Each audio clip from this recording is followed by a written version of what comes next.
You know that one teacher that's just constantly going through it? I mean it when I say my high school English teacher could not catch a break.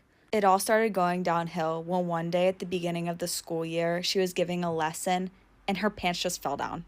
And we were all just aghast. We were like, oh my gosh, I'm so sorry that this happened to you. Like, none of us were judgmental or anything because we just felt so bad. And that poor woman didn't show up to school for a week. But when she came back that same week, she got very vulnerable with us. She was telling us about how her aunt passed, and as soon as she started crying, she farted, and it was really loud. And again, we all just felt so bad for her. Like, this woman was living my nightmares. But this one, she kind of played it off like nothing happened. She didn't leave. And I don't know what was out to get her, but literally like a month later, she came into class a mess. And we were like, what's wrong? She was probably around her 50s, and she was very proudly married to her husband for like 30 years. And she just looked at us and said, he's gay. My husband's gay, and he left me. And that very quickly became a very quiet classroom. And to cope with her husband leaving her, she bought a class hamster. This thing was her pride and joy. She loved this hamster, as we did. Overnight, the hamster disappeared. It got lost, and it never came back. She looked for it everywhere. She had the staff look everywhere. It was gone. I don't know how she made it through that school year because I wouldn't have. My boyfriend stalked me before he became my boyfriend. To this day, he says that he didn't stalk me, but I want y'all to hear the story to see if he did or he didn't. So we actually met in Walmart because that's where we worked. I was already like 7 months into the job, right? And he was new to the job, so he was a brand new employee. And I'm not gonna lie, as soon as I saw him, I was like, you know what? He kind of cute. So in Walmart, before you can actually go onto the floor, you have to take like these courses in the back so you can understand everything that you have to do, and that usually takes up to like 2 days. So you have to go in the back and finish that for almost 2 days. Finally came up to the front, and that's how you know you are gonna be trained already. So someone's gonna be with you and tell you how to do it so you can later on be by yourself.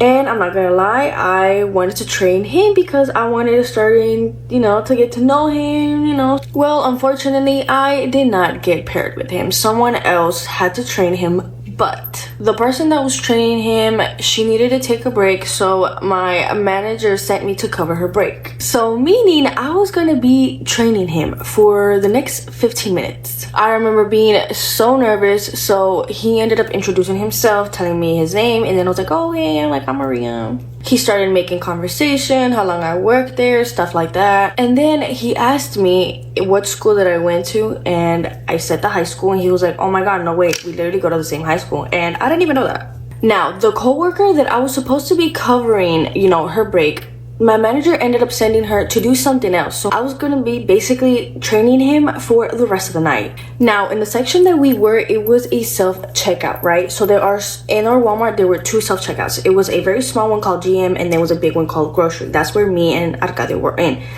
And basically, even if it hits 10, you cannot leave until someone comes and takes over for you, right?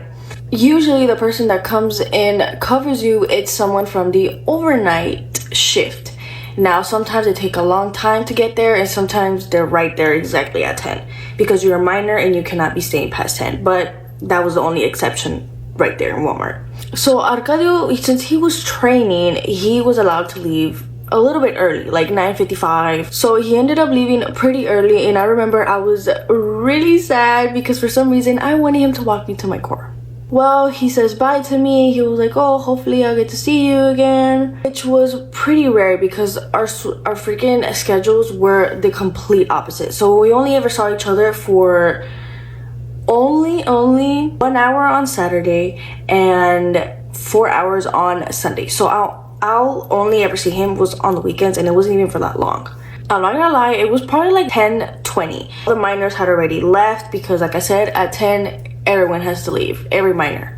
Okay, now I'm walking out, right? And I go into my car because I ended up parking a little bit too far, and honestly, that area where I worked, it gets a little bit dangerous when it gets already tonight, right? I take off my Walmart vest and I put it in the back of my seat, right? Well, in the back seat, sorry. And at the corner of my eye, I see a truck. a white truck, a white Chevrolet truck, which is what he was driving.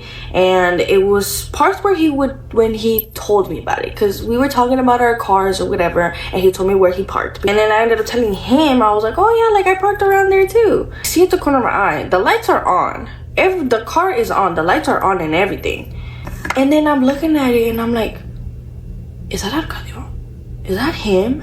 I guess that he saw that I was staring a little bit too long to try to see if that was him. And literally all I hear is like he's like trying to leave there as fast as possible.